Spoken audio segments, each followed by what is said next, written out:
This dagger is called a kris in Indonesia. It's made from gold and is covered in precious stones. It's one of 1,500 items returned last year. For more than 300 years, Dutch colonizers occupied what is now Indonesia. They stole thousands of precious cultural and religious artifacts and took them to the Netherlands. After years of negotiation, the artifacts were finally handed back, the first time such a large collection has been returned to Indonesia. It includes this shield, used by the Dayak people in Kalimantan hundreds of years ago, decorated with the hair of their enemies.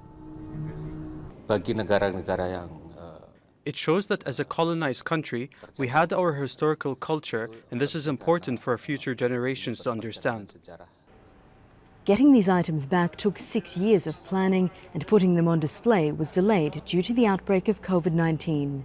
The Dutch government offered to return more than 12,000 artifacts in total, but Indonesian authorities chose to select only a small percentage of them. Indonesian historians say some items should remain in the Netherlands so that Indonesian culture can be experienced there too. But there are also financial reasons. We don't want the museum to become a warehouse by taking items which are not important. It would just add to our maintenance costs because all artifacts need special care. This manuscript, for example, contains instructions for protecting against witchcraft.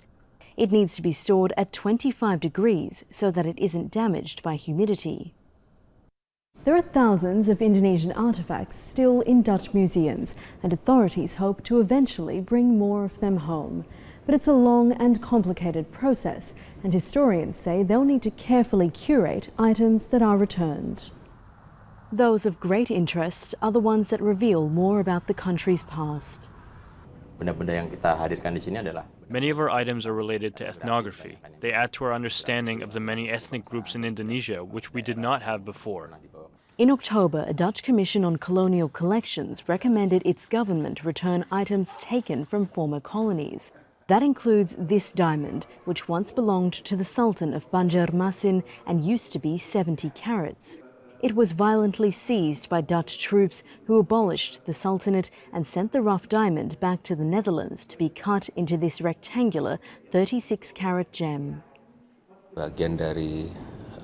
If something belongs to Indonesia, they should return it to Indonesia.